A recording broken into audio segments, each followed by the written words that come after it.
Hey everyone, and welcome back to the Writing Podcast. I'm your host Adam, and I'm here with Lindsay as always. And we have a good one here for you today. We have guest on the show, Mimi Strong. Mimi, welcome to the show. Hi, Adam and Lindsay. Hi again. We've actually been on the show with you like 3 times, but the first time on this podcast series. So you're maybe new to a couple people watching or listening. So do you want to introduce yourself a little bit and tell people how you got started in all this mess?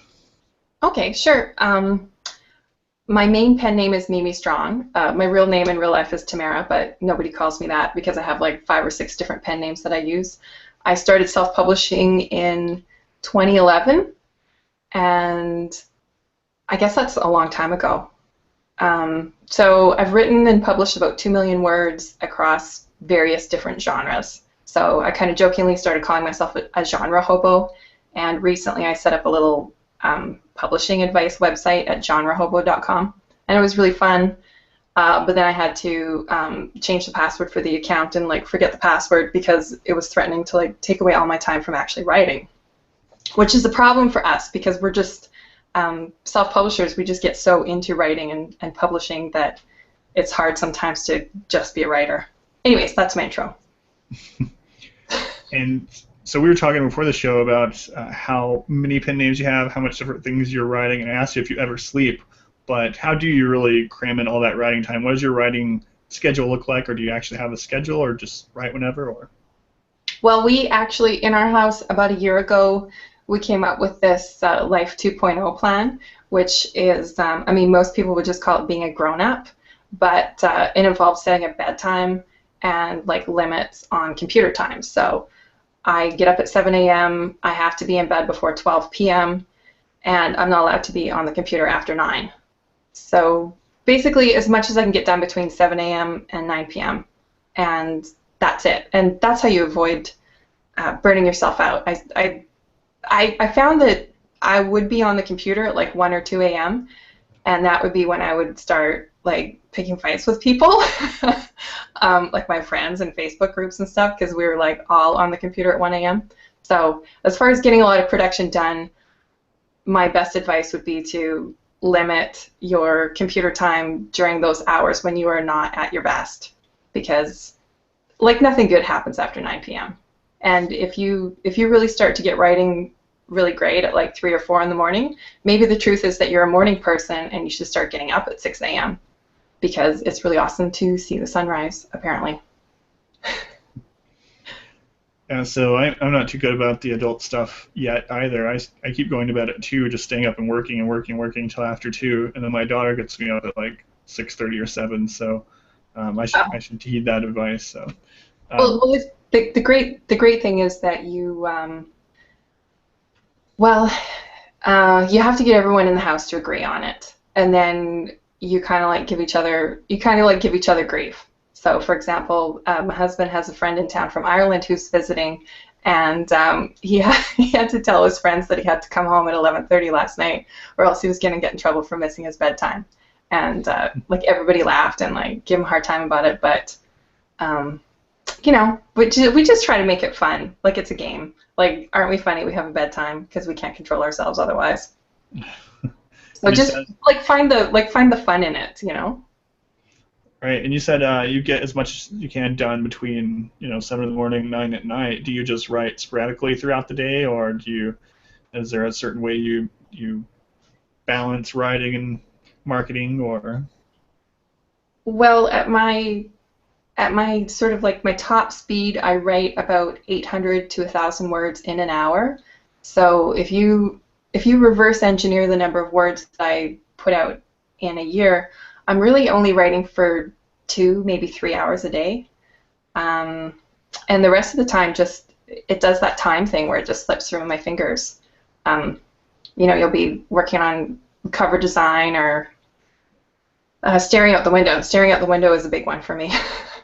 So if I'm going to be like perfectly honest, the most I ever do of actual 100% focused writing is like 2 or 3 hours a day, and I still get a lot done.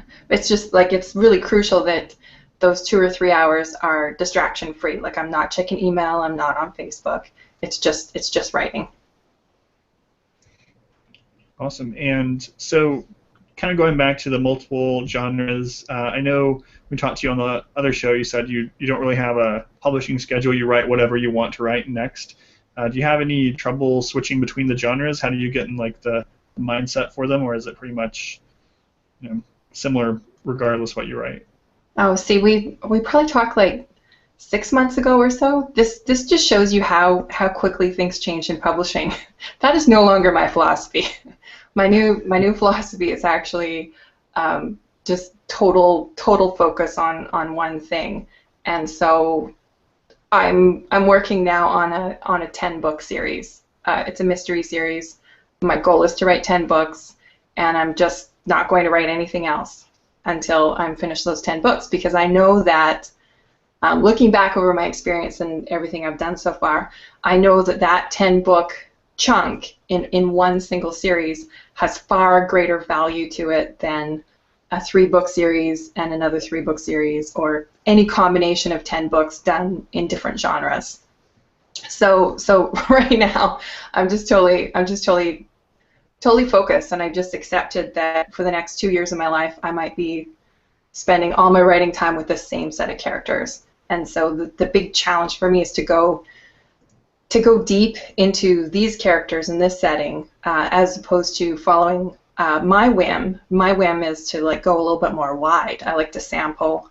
I'm at like the big, writing buffet. I like to go into the different genres and categories. And so my big challenge to myself is, okay, settle down and go really deep into one thing, because I think that is what readers want. They do want depth from us. Yep, I agree too. And so it was, like you said, 5 or 6 months ago when you were saying just the opposite, that you wrote whatever because otherwise you would get bored or pigeonholed down. So was the main reason for deciding to do the 10, was it because financially for readers or whatever, or did you say I'm going to just try this and see if it's a better Oh plan? yeah, absolutely. It was because of the KU apocalypse that happened in like July 2014, and me and all of my romance writer friends, most of us, our incomes dropped by 70%, and that's not an insignificant event in your career that's going to make you kind of reevaluate your direction. So yeah, I would say it's entirely a commercial decision. I truly do love writing. I think if I didn't write for a living, I would still continue to write, but I would write maybe half an hour a day instead of 3 hours a day. So that's the only real difference. But the fact that I push myself to write 3 hours a day it's completely because this is my business, and this is my job. If that makes sense. For sure. And so with your interest in so many different genres, and I know this may be going into marketing a little bit, which I'll pass you over to Lindsay in a minute for that, but I was kind of curious, what was the reason you decided on this specific genre or subgenre when you decided to buckle down with one genre for a while? Was it just your interest, or was it a marketing decision, or both? That's actually a really complicated question, yet the answer is incredibly simple in retrospect.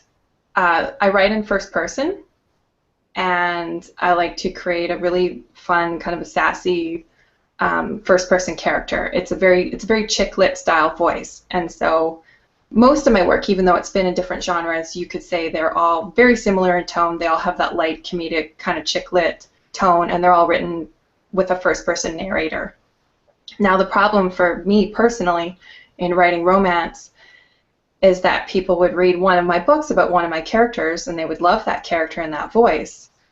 But if I wrote a book about another character, even though it's the same author, and even if they were linked in a series somehow, people were just not that inclined to go and read that other book because it was something different.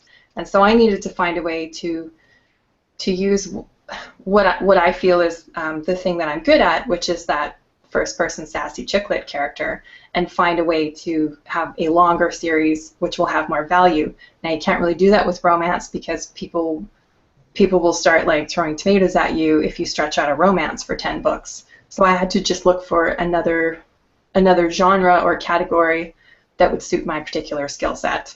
That sounds so cold and mechanical, doesn't it?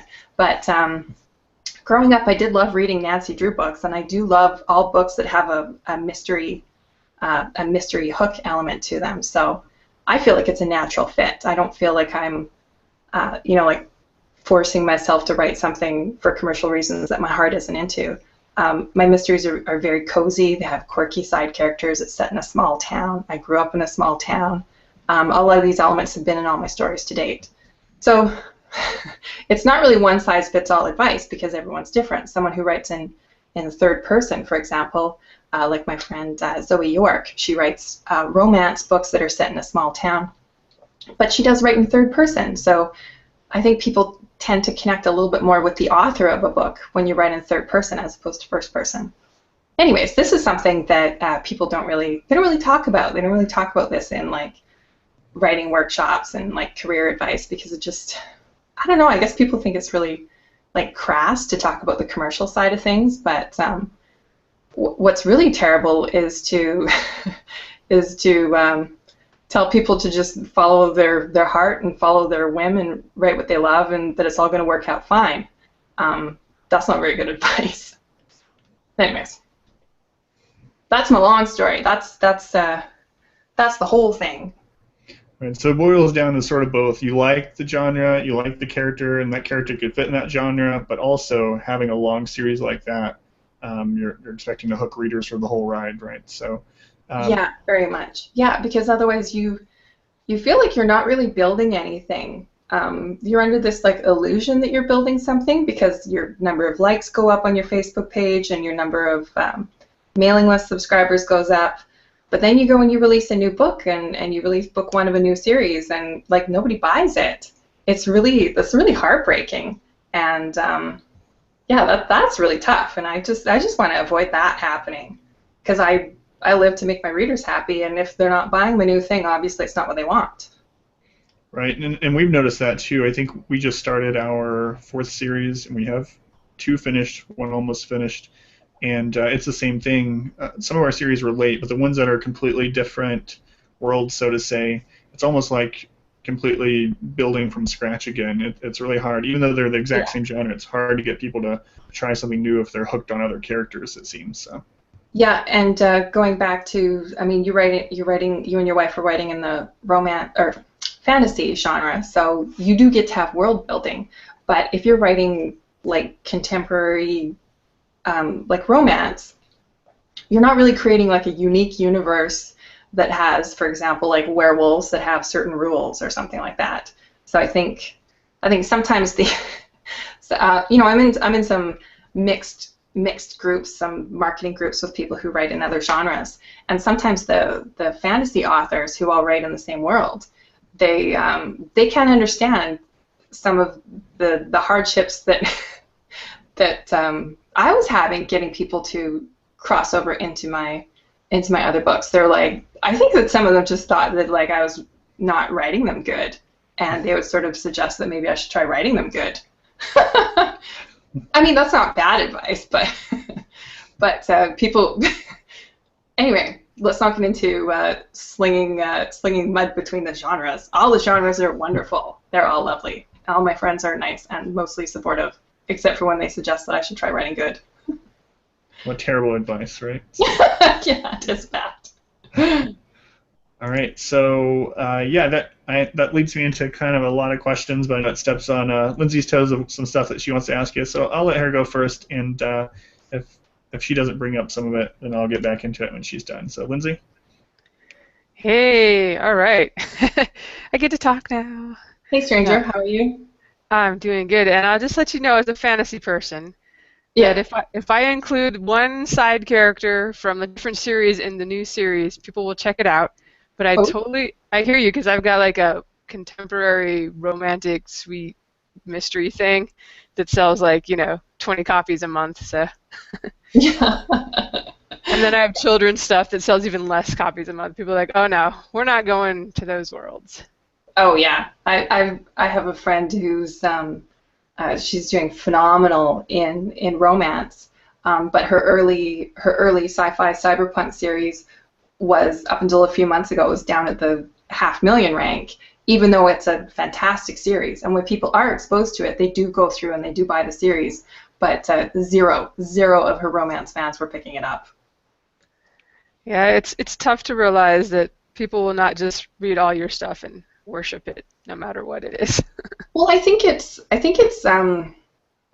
psychologically unsettling for people to have things that they want to think of as being stable, such as a certain author writing a certain thing, to have that change on them. I think that they want to know that if they pick up a novel with a certain name on it, they're going to get a certain experience. It's like when you're on the road traveling. Maybe you wouldn't normally eat at McDonald's, but you would rather go and eat at McDonald's and get some. Now I just compared people to McDonald's. Oh, but you would rather go and you would rather have that McDonald's while you're on the road rather than like take your chances at some, you know, small town independent cafe. And I think a lot of us are like that. We probably don't care to admit it. We like to think of ourselves as being very eclectic and very open to experiences, but I know people who love an author's one series and they just love it so much that they literally will not read that author's other books because they don't want to taint their love for that author with something that they might not enjoy as much.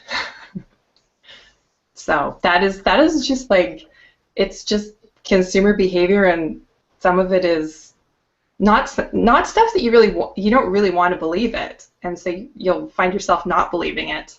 Like you'll think that you have to be really respectful and only email your mailing list like one time with your new release, because if you email them more than that, then you're being like a horrible, tacky marketing person, which you hate. But if you email them a second time and you have a different affiliate code in there, you'd be very surprised how many people will buy off the second email. They didn't buy off the first. Badgering people, unfortunately, works, and that's why the big corporations do it. And we authors, we're so nice, most of us, and we're so caught up in trying to treat other people how we want to be treated that sometimes it's hard for us to really get out there with the marketing.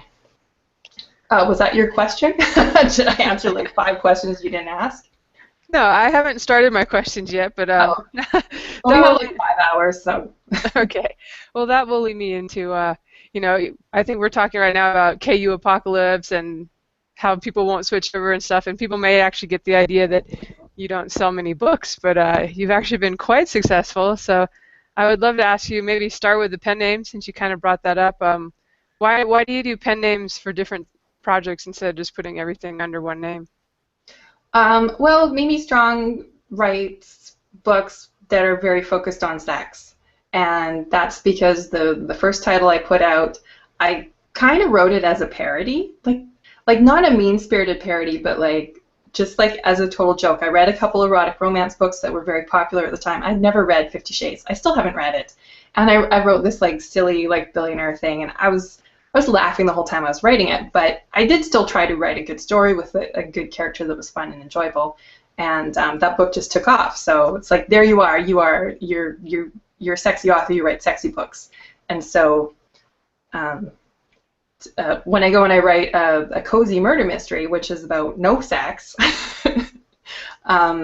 you really should. It's like the difference between writing erotic romance and writing for like kids or something. Like, you're not going to use the same pen name. It's not a secret, and anyone who's like, I suppose there might be some people who won't pick up my cozy because they're deeply offended that I also write dirty sex books under another name, but this way they won't accidentally buy the other books and be just like horrified. So that's why. It's because just in our society, if you write dirty sex books with one pen name and your other pen name does not write dirty sex books, that's like a really good dividing line right there. All right, and then I know you've done a pen name for your urban fantasy, and also you're doing a different one for your mysteries. Is that right? Yeah, so I have 3 pen names that are like active. I had a young adult pen name that I haven't put out anything for years, and I'm in the process of just making all the books free with a little blurb at the back saying, hey, if you like this stuff, I have 3 other pen names for you to choose from. You know, choose your own adventure. So I'm a little embarrassed by the sci-fi urban fantasy series because I put out 3 novellas and I had a plan to write 13. And then the KU apocalypse hit, and I thought, oh, maybe I should like earn some money. So, so I kind of changed my plans because the urban fantasy series, the Ghost Hackers, is it's one of those ones where you're mainly writing it for your own personal enjoyment.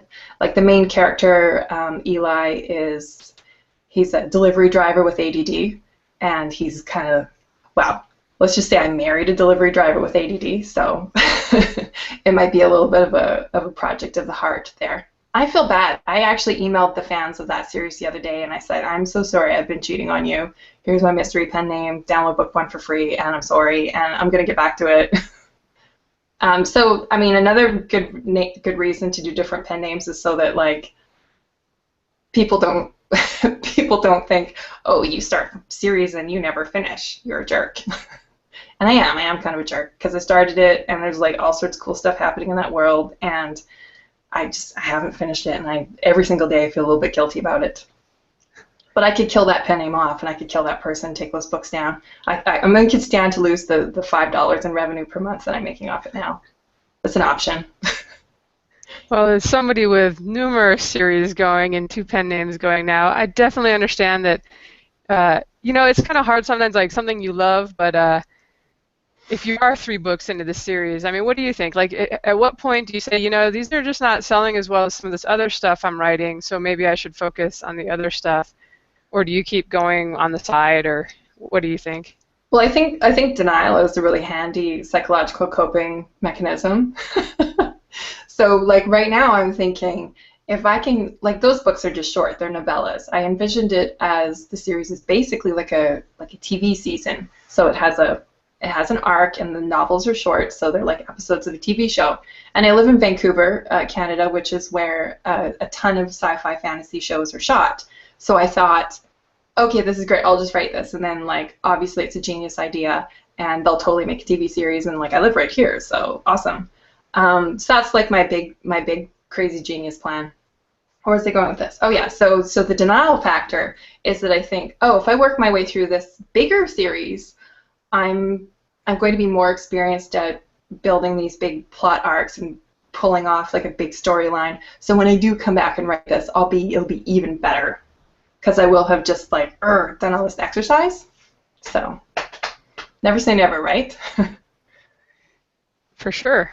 And you always can come back to it too. I have little steampunk novellas that I started back in 2011 as a break from my main series, and they have their fans, right? But people are like, when are you going to write the last one? I'm like, I will, but you got to understand that these don't make me hardly any money. So it's like, oh, I know, it's terrible. It's like just like a private joke with me and a few friends is like, we jokingly tell each other to write steampunk when we're giving each other bad advice. Like, you should write steampunk. Like, it's just like this stupid in joke, because steampunk is something that, like, artists and creative people, like, we love it. We love it so much. But, like, you're only selling it to other artists. And a lot of the people who love it, they're busy. They're doing belly dancing. They're going to Burning Man. They don't have a lot of time to, like, sit down and, like, read books, Anyways, tough genre, wonderful genre, tough to sell.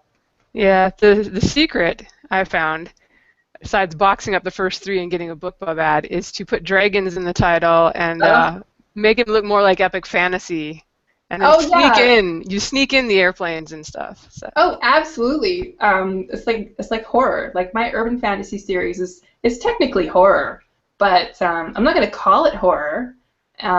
Because then nobody will read it, but you call it urban fantasy, and it is. A lot of urban fantasy is horror, but if you called it horror, you're not going to sell it. So that's very smart.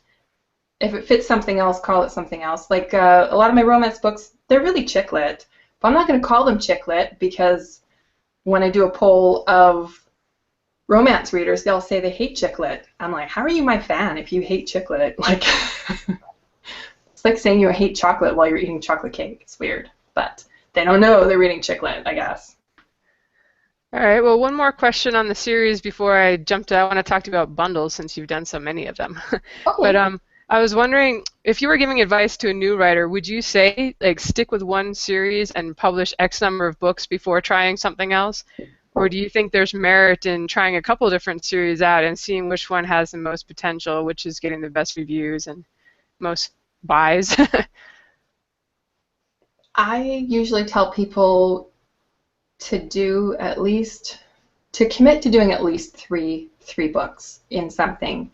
And if that's too big of a commitment, maybe try writing the book shorter. Come up with a way to write them novella length.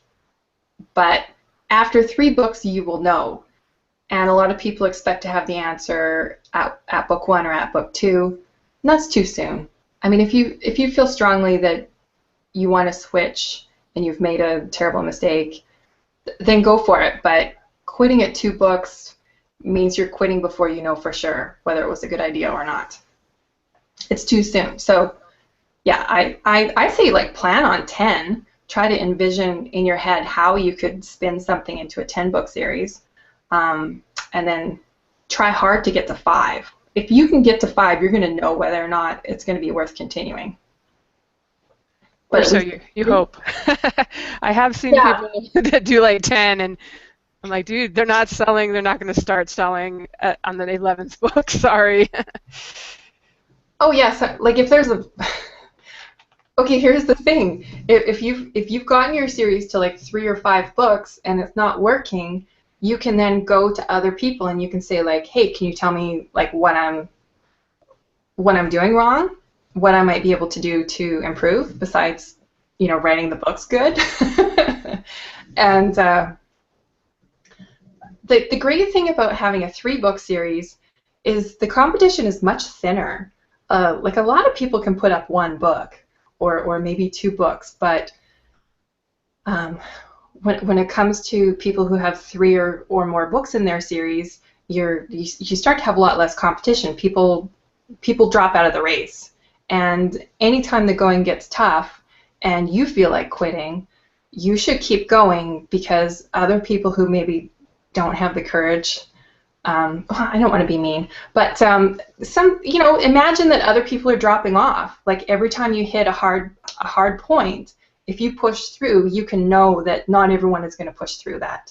And writing book 2 of my mystery series was really hard for me. I'm writing book 3. I'm plagued by doubts like every single day, all day long, and it's really hard. But I know that if I push through, I'll have an advantage over people who weren't able to push through all those doubts on book 2 and book 3. Making it sound like I'm really competitive. I guess I'm a little competitive. Well, I think also if you are getting good reviews and good feedback, even if they're not selling a ton, that doesn't necessarily mean that down the road you can't, when you get 3 books, you can throw them in a bundle and play with some other advertising ideas. Oh yeah, I've only got 2 books up in my series, and I made book 1 free already. And I'm running a book club on it later this month. Some people would wait until they had more out. Some people don't like giving books away for free, but I wrote a 74,000-word novel knowing that I was never going to make a dime off it. It was always going to be my loss leader for book 2 and beyond. That was my plan, and so far my massive, amazing mystery empire has netted me about $1,200. And people would say, well, that's crazy. You're an experienced publisher and you know what you're doing. Like, why aren't you making more money? And it's because I would only make a ton of money if I'd gotten flukishly lucky. And getting lucky is not a business plan. So the fact that I've made, it's very similar to like your new pen name that you launched, Lindsay, where you had 2 or 3 books and you put them up fairly quickly. Right, and I also made the first one free right off the bat. I was like, that's how you got to get started and get some eyeballs on there. And that's going well, right? Like you made $1 million already? Almost $1 million. Yeah, well, I mean, with all of your experience and stuff. No, it's gone well. Yeah, I can't complain. It's definitely, considering it's such a tiny niche, I'm very happy with how it's going. So. Yeah, I was working on my series when I was reading your posts about your plan and what you were doing, and I was like, yeah, that's like my plan too. I should just start saying that I'm doing like the Lindsay plan, because I'm doing the exact same thing that you talk about in great detail on your blog.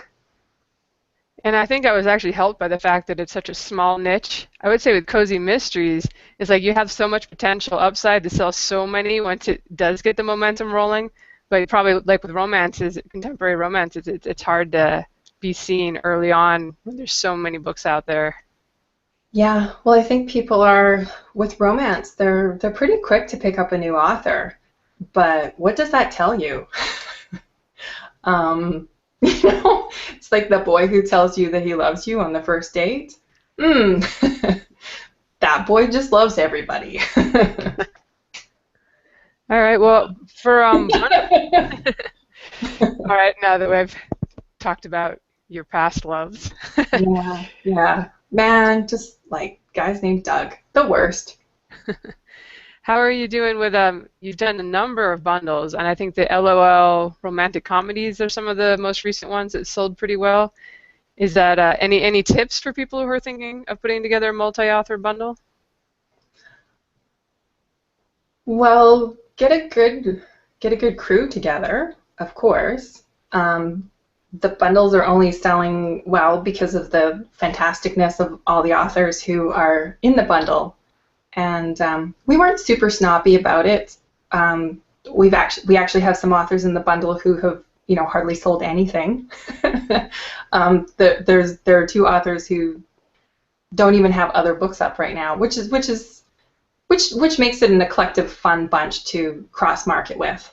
But we did it by invite only. So I invited a couple people I knew, and then I asked them, oh, can you recruit some people who who would be a good fit? And so, like, we didn't just put up like an open call because I wouldn't want to have to like reject people because that's no fun. So yeah, I would say sort of keep it kind of quiet and like do like friends of friends and make sure people are a little bit pre-vetted so that you know that they're gonna contribute. And just like be very sure about what it is that you personally want to get out of the bundle, because it's a lot of work and it's a lot of responsibility. And so for those bundles, I'm not taking any more of a cut than any of the other people who are in the bundles. I know some people run it differently, and that's totally fine by me. But like if I took 10% as like my share, I think that people would expect more of me for running it, like to have the file prepared like well ahead of time, which I don't. So where am I going with this? Yeah, if you kind of run it on a volunteer basis, like people are pretty cool about it, and like everybody pitches in and they're not too hard on you. Whereas I think if you're running it for profit for yourself, you're getting into like really like publisher kind of territory where you need to be a little bit more organized. And so I would really think about it before you get into it and decide that if you just want to put a ton of time into it and get nothing out of it except maybe some friendships with neat people and relationships, and you're willing to do that, then go for it. But they're not going to be a big revenue generator for the person running it because there's so much time that you have to sink in. All right, a lot of yours have become like, I guess, or at least one was a New York bestseller, wasn't it? The first romantic comedy one? Am I imagining that? You know what's terrible? I don't even remember. The first one. It might have been. Don't quote me on it. I don't know. I already had the little tagline on my author name from some other bundles I was in, so I can't remember. But they've done really well, and we formed the group before the bundles came out, and they're all. I mean, I know this is going to be hard to believe, but like a group of romantic comedy authors all together is actually a really fun place. And they're like really fun, and they make a lot of silly jokes, and they're very supportive of each other. And so it was a really cool way to put together a group of people who have very similar temperaments and stuff.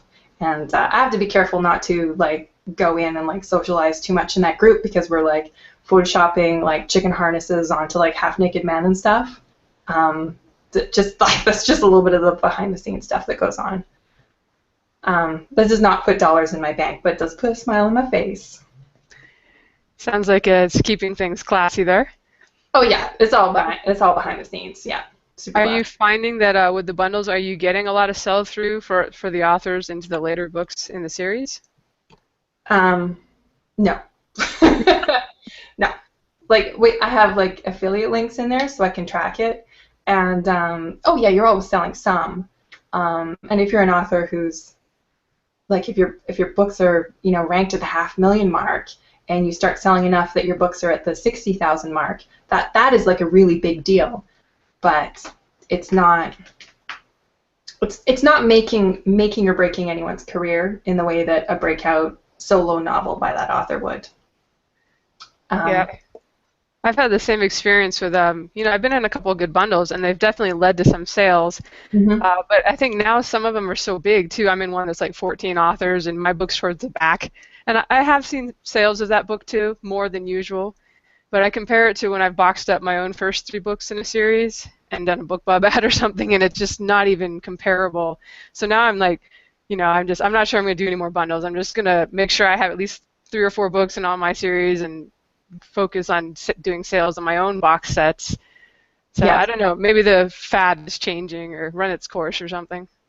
Yeah, I can see from full disclosure, everyone listening, Lindsay is in one of my bundles, which is a Heroes anthology of very eclectic mix of urban fantasy. And so, Lindsay, I don't think you had an affiliate link on your back matter, so I put my affiliate link on. So I should forward you the report sometime. But like, I can see when people are buying your book. And the reason I don't share that information with the group is that some people get more sell-through than others, and I don't know, I don't want to cause friction in the group. But there's one author who I mentioned earlier, who's the romance author, who has like an older sci-fi cyberpunk series, and she sells a ton of copies of her book out of the back matter links. So I don't know, she must have like some magical sauce in that book. I have to, it's on my to be read list. I have to read it because she is getting like the best sell through out of all the authors in the bundle. It's great market research. That's another thing. If you are running a bundle, you can actually find out a lot if you the author, oh here, I'll just name her. It's J.A. Huss, and she's amazing. She's an amazing personality in the indie author scene. She has a parrot, and she has like donkeys and stuff. She's always putting out photos of her farm family, and she's just a neat person. And she's doing erotic romance now, but she's got this great sci-fi series that should probably get more attention in a perfect world, right? Yeah, all right. Well, it's good to know mine is at least selling a couple here and there. That's such Yeah, you a do really well. Yeah. Your book outsells mine for my links. Like my little weird book. I think it does okay. I get some sales, but everybody else beats me. So I don't put my book first. well, that's a tough thing too, is finding people that are close enough in theme that it actually works. As I was telling Adam earlier, it's like that's my urban fantasy series, and it's not urban. It's more science fiction than fantasy. It's so different from my other stuff that I kind of ignore it. I mean, I'm still working on it, but and you know, my other stuff in the other box set doesn't really fit that well either. With, you know, I think a lot of them are like YA, and my characters like in their 30s and 40s, and it's so it's hard to really find a box set that the theme is tight enough and everybody can fit together well enough that the readers get exactly what they're expecting with each story.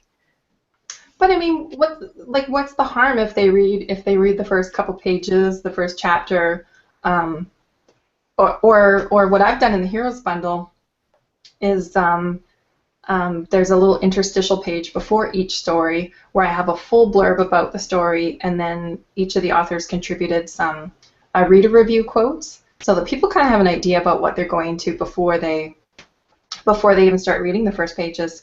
And generally, I don't think people complain about getting 10 books for $1 and maybe only 3 of them, you know, set their hearts on fire. I think that's okay. I think you have to.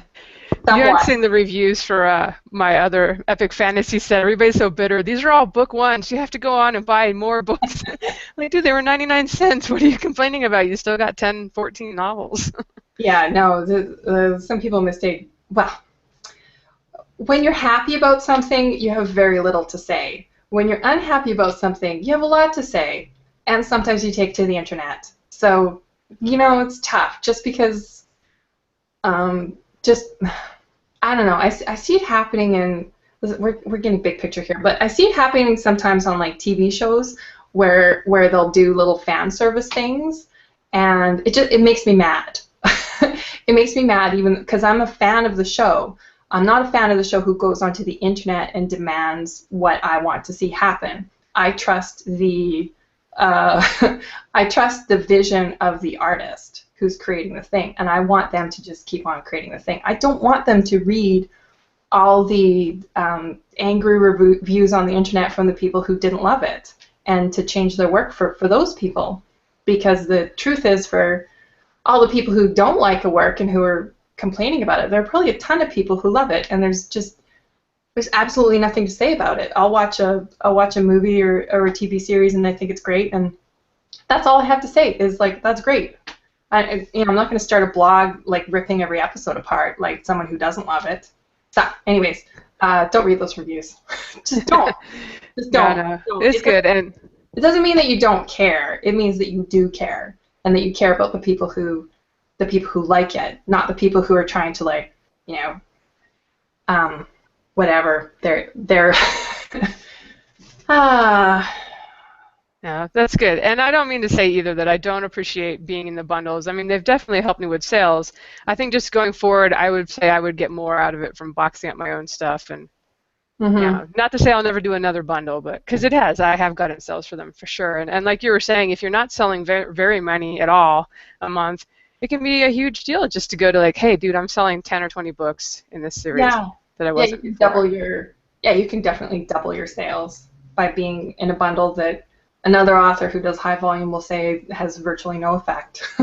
Yeah, and it's totally a perspective thing. I mean, I remember early on being really excited, like, oh my gosh, 10 sales, and I don't think I knew those people. Whoa. Well, and that's another great thing about starting a new pen name is you think you're not going to feel that way, but you do. Like my first good review on my mystery series, I was like, yay. Anyway, yeah, you do get to kind of like, experience it all over again.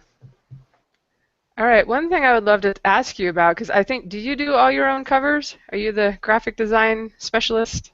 Yeah, I used to do graphic design and website design before, like for many years before I started writing. So, for better or for worse, I do all my covers and design work. No, I like your covers, and I'd love to ask you, I know you experiment with them and change them up every now and then. Just how much of an effect that can have on marketing and sales. I mean, should people experiment often on changing covers or once in a while? If your cover is terrible and you make it good, you'll have, phenomenal difference.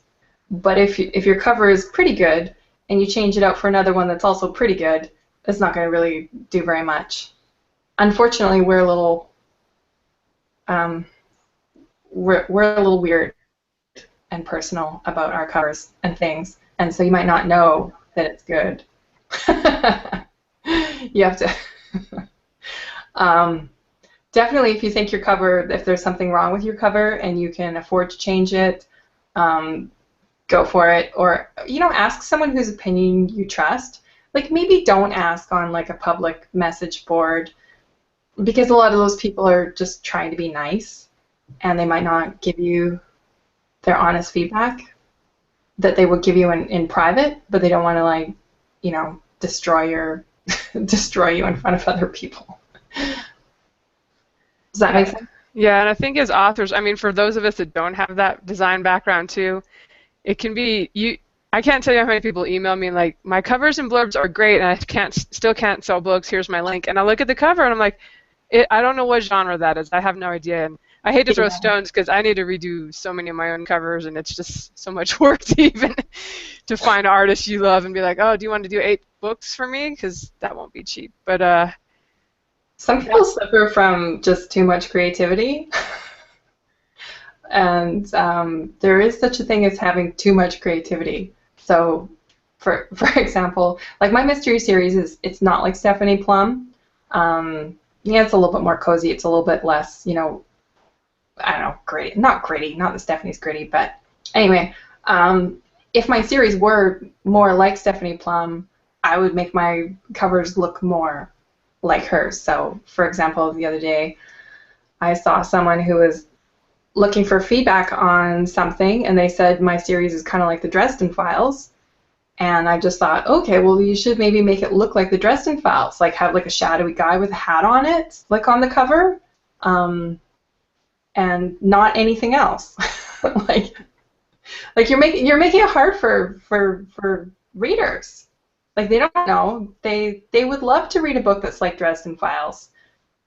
People love that series. I mean, don't copy it. Don't don't write about your character Perry Smesden or whatever. But I don't know, maybe put like a guy and like the cityscape on the cover. Like that'd be good. Okay, I'm being sarcastic. I'm bordering on sarcasm there. See, I'm mean. I'm kind of mean sometimes. But aren't you Canadian? Canadians are supposed to be nice. Well, I mean, but I see it with a smile on my face. But one of the things I had to learn, and I'm still learning it, is that, as an author, we really want to be creative and original and not like anything else that's out there. And I've kind of learned that you can do that with the story, to some point if you want success, but box it up so it looks like everything else that's selling out there. I mean, not even joking. I mean, my best sellers are ones where the blurbs are really kind of generic, and I think, God, that sucks. Who would buy that? But, yeah, that's what people buy. Well, a lot of times authors, they care so much about their book that they'll kind of, it's like overpacking a suitcase. They'll put 2 adjectives into every sentence because they feel like, oh, well, it has to be short, but I need them to know all these things. And so they'll just like overpack it, overstuff it. And a good rule of thumb for blurbs is don't have any commas. If you have a sentence that has a subjunctive clause and requires the use of a comma, maybe make 2 sentences, or maybe delete the subjunctive clause, and like maybe 1 adjective for the whole blurb. That's pretty mean. No, I've definitely read ones where, like, the book's probably fine if you start reading it, but they're trying to pack so much information into the blurb. Yeah, there'll be like 3 adjectives for every noun, and you can't even understand it because you're trying to like parse it out and figure out what they're saying. Yeah, and it's weird because sometimes the people who do that, the actual book itself has very good, very clean prose. But there's something about the blurbs that makes a lot of people really uncomfortable. And if you do a really simple one, you think, oh, that's too simple. That's probably the right one. I like to use format for my blurb, which is character name is a job person or basic archetype. Character, I can't think of it off my top of my head. But it's just like this really good, simple 3-step thing. And people would be like, oh, but you're oversimplifying it. My character isn't just a museum curator. She also has Tourette's, and she can shoot fireballs or whatever. But it's like, no, just say she's a museum curator. That's enough. Like let it build. Start the fire with the kindling, with the simple words, simple sentences, simple concept. Let it build. Yeah, and like the covers, I would say too, that's something you can definitely change if maybe you're not getting the results you're hoping for. And I've tried some of the longer ones, kind of just, especially with the romances where you're kind of doing 2 point of view characters, just to see how they work, and sometimes those sell really well. But I've also had luck with like a 4-sentence blurb, so it's worth playing around a little bit, I think. Yeah, that's tough. I see romance authors are like really innovative. They're really like almost like a step ahead of like almost every genre. Like if there's a trend, you'll see it in romance first. And so things like the character talking to you in the blurb in first person, and shocking swear words right in the blurb and stuff like that. Because I don't know, romance authors are just like, well, there's more of them. So if it's sort of like a group mind thing where people share information, there literally are more brains in that particular brain hive than there are like in other genres that are smaller genres. So maybe that's it, or maybe I'm just trying to be flattering to all my romance author friends who are all wonderful people, because how can you not love someone who believes in love and writes about love and the enduring nature of love? I mean, those are good people. I never know if you're being sarcastic or not. You've got that smirk. She is smirking if you're listening to the audio. Yeah. No, I've got like a couple friends I talk to regularly, and I always imagine them like listening to this podcast, just like laughing at me. So, yeah. So sometimes that's the problem with like being a writer, is you're always imagining the reaction of like your target audience. So I'll be writing a page and I'll imagine what kind of an effect it's going to have on people. My best reaction ever is like my husband was beta reading a fantasy novel I wrote a long time ago, and he said, "Oh no!" And I knew that he was at the part where like the demon monster had like appeared to have eaten the little goats, and I was like, "Yeah!" Like I know I totally knew that when I was writing that. So I don't write for me. I'm writing for the audience. I'm writing to like make my husband laugh, or make people have an emotional experience, and give me another $2 for more. Get them hooked on the crack train. just keep putting the toonie in the horsey there. If you want to find out if the goats survived, you got to pony up another $2.99. Yeah, and the toonie, that's the Canadian $2 coin, for those of you who didn't know that. All right, that's right, folks. You're getting an education here as well as entertainment. Mm-hmm. Now, I'm going to hand it back to Adam in a minute, but I would love to ask you before I drop off, what are your thoughts on pricing, and have you played around much with like how much you charge for a novel or a novella, a short story? If you're good at data, you can track your results. Every single item has its own unique price elasticity, and so I have some novels that sell well, and that's this economics 101 thing. Is like that's the extent of my college education as I took first year. So I'm very proud to get to use that. I did really well in economics, actually. I got like A+, and my teacher was sad that I didn't go on to continue my university education, but look at me now. So each individual item will have its own unique plasticity, and so there is no one-size-fits-all. There is no guide of like, if it's this many words, you deserve to get paid $3 or whatever. It's like readers don't care. They either want it or they don't want it. They'll either pay or they won't. So you have to kind of do trial and error. You can't go wrong by making your lead-in book cheap or free, pretty much. Okay. Yeah, and for people who are kind of testing things and trying to figure out their magic price, how long do you think they should maybe try it before changing the price and trying something else? If you have just released a brand new book and it's not getting any traction at all, and you released it at $2.99, you might want to, within 4 or 5 days, if you're not really getting any traction, it might already be too late. But you can't go, if you're selling nothing, you can't go wrong by dropping it to 99 cents. I wouldn't necessarily make book 1 free until you have book 2 up, but some people do, and they make book 1 free and they get people on the mailing list. I tend to just assume that if the next book isn't up and they're not, I don't know who signs up for these mailing lists, because sometimes it doesn't seem like it's people who really want to buy your next book, like based on my affiliate links. So I don't know, like definitely do a mailing list, but I don't have a ton of faith in it. So as far as pricing goes, your first 30 days that you have released your book, that's a different kind of time period than the rest of the time. So getting your pricing right in that first 30 days is probably more critical.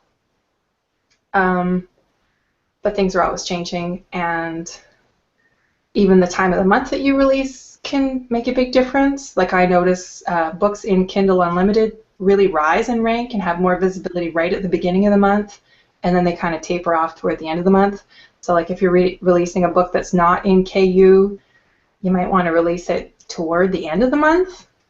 But I mean, nobody knows. I don't have like a crystal ball. If I had a crystal ball and I could predict the future, I'd have made like more than $1,200 off my new series. So I don't know. Yeah, You can't expect short-term results from a long-term plan, though. That's what I keep telling myself. I'm on a long-term plan now. Everything up until now has been fairly short-term, but the market is changing. I'm getting older. I'm becoming more mature and more wise, and I can accept the fact that I will get older, and so it's okay for me to plan my life out a year in the future, not dealing with any kind of like weird mortality dissonance or whatever you call it. all right. Getting deep here. What are you drinking in that mug? No, it's just tea. It's just tea. But I'm in a writing mood. I'm doing a lot of free writing, and my brain just does a lot of free association. Just I don't know. I'm hard to have a conversation with sometimes. That's all right. We're not like a professional show that a lot of people listen to or anything, so it's okay. No, don't say that. No, don't say that. No. Oh no. People will believe it if you say anything bad about yourself. That's why, like, as far as everyone's concerned, for the most part, I tell people, oh yeah, like everyone's jumping on board with my new series. And by everyone, I mean like 15 people out of 15,000 on my mailing list. To me, that's like lots of people because it's more than 2. So I'm not going to send a sad email that says, oh, I guess none of you like my book and you won't even pay 99 cents for it. Like, maybe you'll click it for free. It's free now. But no, I sent an email and I said like, oh, everybody loves it. Oh, now I'm exposing myself for being a terrible liar, marketer person. You're sure that's just tea? Adam's it's just tea, right? I'm having Irish coffee. No, I'm just happy. I'm just actually here. Let me show you. Oh yeah. Well. Whoa. One thing, I'm sitting on this. I'm sitting on a bouncy ball. So you have to be happy. You have to be happy. I haven't been bouncing up and down. But here's another thing that I'm reading. It's called The Happiness Advantage. And it's a book about how to be... See, it's really easy to be successful and miserable, and it's also really easy to be like a happy, dirty hippie who doesn't have any money. It's kind of hard to be happy and successful, or so we think. So this book is all about, this is called The Happiness Advantage by Sean Acor, and I was in a real physical bookstore that's closing down in 3 months because these are the times we live in, and this book was featured. And I bought it because I said, I want the happiness advantage. I'm embracing it. All right. Is it working? Yeah, I've been annoying the crap out of my friends ever since January with my new happiness thing. So this is just really putting it into overdrive. All right. Well, I would say one thing I've had luck with pricing is just throwing the first one out at 99 cents for the first week. And telling my mailing list, because I know I'll discount it anyway, so I actually feel that's the fair thing to do, especially if it's a book one for my loyal readers. But that seems like it's not a guarantee, but it's easier to get those initial sales and maybe get caught by the Amazon algorithms and to actually stick at the top of your category with a new release. Yeah, a couple ladies I know who are in the romantic comedy category. They've put out their recent new books at 99 cents for the first 3 or 4 days. It gives people, in marketing, I guess you would call it it's like a reason to purchase it now instead of thinking about maybe purchasing it later and putting it on your wish list. So. All right. Well, I'm going to hand you over to Adam, and he's going to ask you about the happiness advantage probably, and a few wrap-up questions. You should put a link to this book in the show notes with an affiliate code.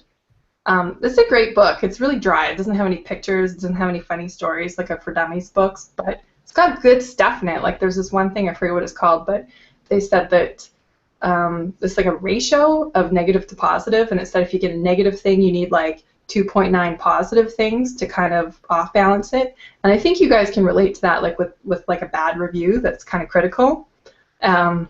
It kind of feels like you need more than 3 good reviews to soften that. But if you get up in the morning and you first thing in the morning you check your email and you get a rejection from a book advertiser, and then you check your sales charts and your sales are down because they've been down ever since the K-apocalypse, and then you do something else where you're just like it's just negative, it's just bad. then that means you need to find like 12 positive things to offset those bad things, and that's impossible. So what you need to do is just block the internet for the first like 8 hours of the day, because it's too much to overcome. So I actually have my internet blocked from morning until 3 p.m. I had to cheat it. I had to cheat it to be honest. Today. Your amazing show today. Yeah. We appreciate it. But I think that's definitely true where you'll get one bad review and you forget all the 10 awesome things people said about your books. Yeah. Yeah, and sometimes your author friends are like they're not that supportive of you because maybe they're not coping very well, and maybe they're saying negative messages to themselves, and so it's hard for them to be supportive and say, like during the KU-pocalypse, I was down and I kind of came to terms with it, and I was like, hey, this is just how it is. And then some other people who'd been in denial for longer, they were just kind of starting to figure it out, and they were like just falling apart. And it's like we were just all bringing ourselves down. And by the end of December, I could hardly move my left arm. I had a frozen shoulder thing, and I went to see a massage therapist, and she basically told me that I wasn't allowed to come back and see her again because obviously like my shoulder was just like beyond her help, and I needed to like go see a physio or whatever.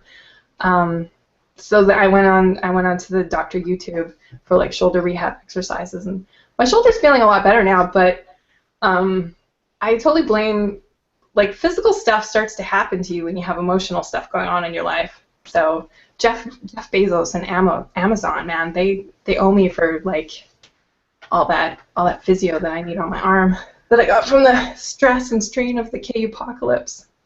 The weird thing is I thought that like immobilizing it and like not moving it while it healed was the right thing to do, but apparently that was the wrong thing to do. But I have a hard time Googling for health information because as soon as I see like a medical diagram, I feel like I'm going to vomit. So I wasn't able to even look for information to diagnose what it was. But once I knew it was a frozen shoulder, I could just safely look that up.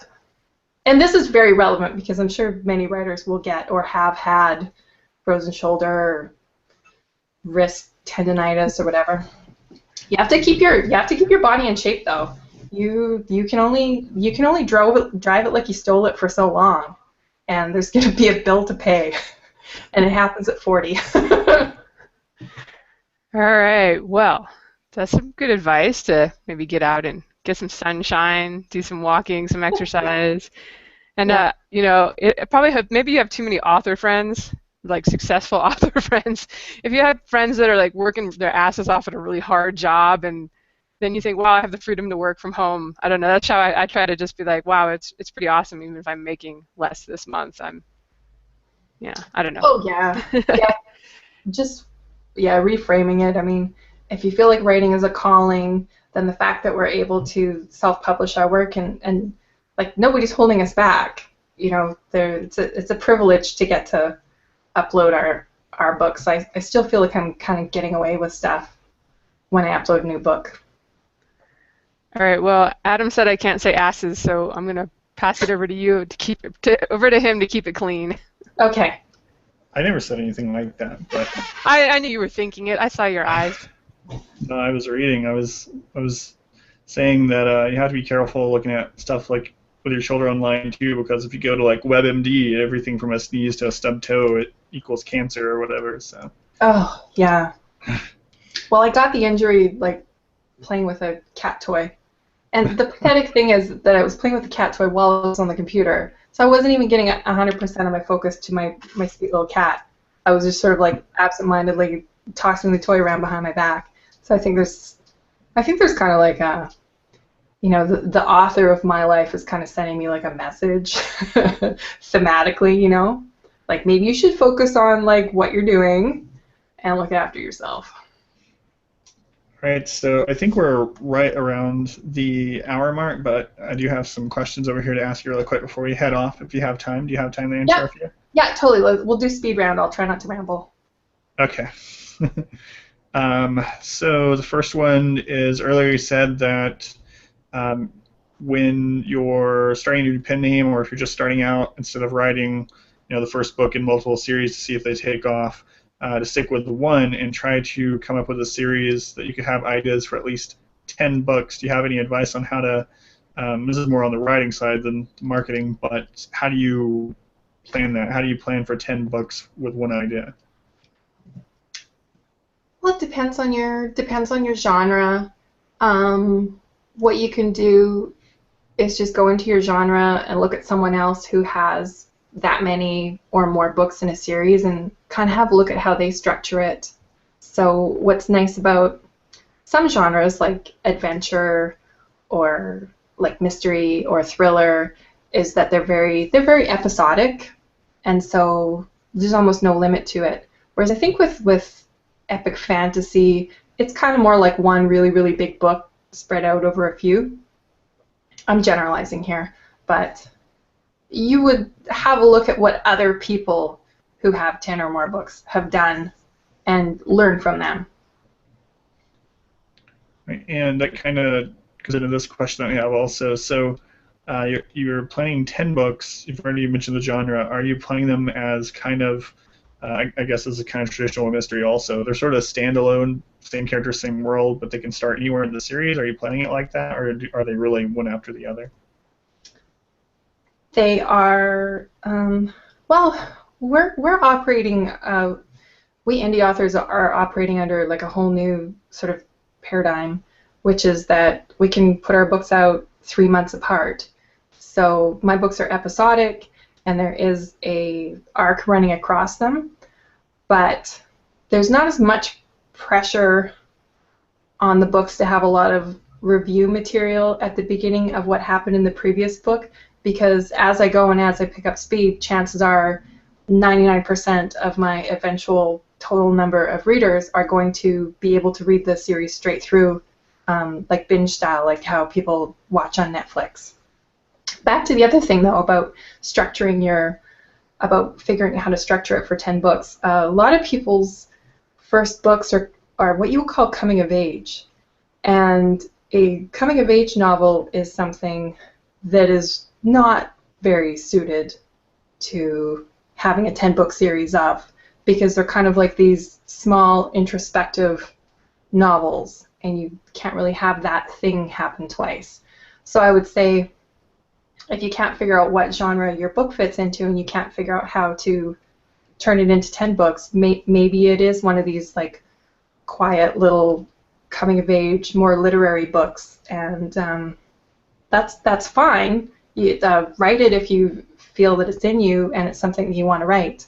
But if it's hard to make that idea into a series, it might be because it doesn't fall into a genre that allows for a series.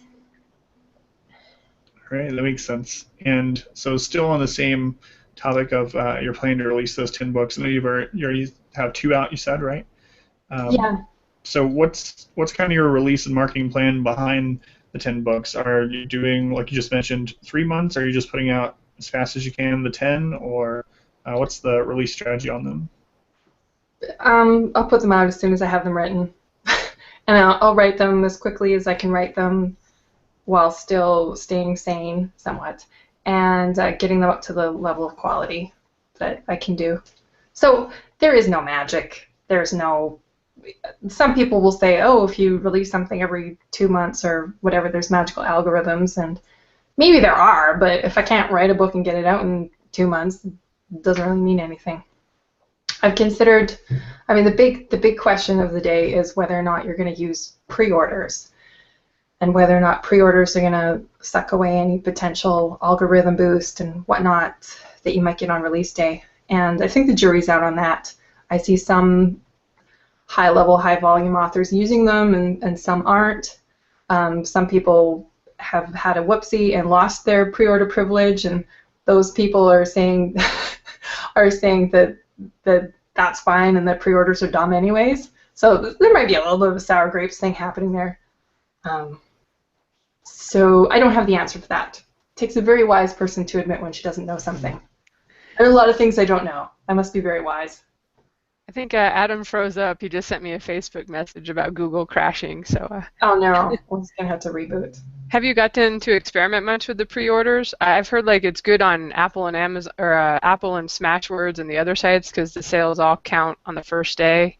But on Amazon, they count as you get them, so you might blow your wad. I don't know if I can say that on air without an explicit rating before Yeah. Oh, release spend day. all the money in your wallet. Yeah. Yes, yeah, that's it. Well, I had about 120 pre-orders for my second book. So, like, let's be honest, 120 is not going to make a big splash if I were to get them all at the same time. So if you're starting out and you're new, I mean, like, why the heck not? The only downside to having a pre-order is sometimes I think the task expands to take the time allotted. So maybe I can write a book in 2 months, but if I have a 3-month pre-order, like, let's just say I nearly lost my pre-orders because, well, I had some painful days leading up to the upload frame where I couldn't believe it. I couldn't believe I was still editing the book like 2 days before I needed to be uploaded. It was insane. Yeah, I've heard some horror stories too where people uploaded the final version on Amazon and yet still it was the early draft that they'd used as a placeholder or something. Oh, like a technical glitch, or like they didn't Yeah, get to it? they didn't. They finished on time, but somehow still the final product didn't go out, and I'm just afraid to even try it because of that. Oh yeah, I nearly ruined a pair of pants one night when I realized when I realized that they're such jerks. Like, honestly, like, they say, oh, you have to upload it by Friday. You're like, okay, I'll upload it Friday, Amazon. What they mean is midnight Thursday. It's so cruel. It's so cruel of them to use that wording when they could just say upload it by 11:59 p.m. Thursday. But by saying Friday, in your head you think, oh, Friday, I'll upload it on Friday. I'll upload it Friday, like, first thing in the morning. No, you're already 7 hours too late. It was supposed to be up by midnight. So I was uploading something, and I hadn't realized it, how close I was to the deadline. And basically my brain went into panic mode, and I wasn't able to calculate time zones. Like, I'm in the Pacific Standard Time. And I was just like, I was not a very happy person because I thought I had missed the upline by 12 minutes, when really I was 48 minutes early. Even so, the pants were not ruined that day, but some harsh words were spoken. All right, cool. It looks like Adam's back, so I'm gonna hand you over to him. It's an hour into this. It's getting tough. Take it over, Adam.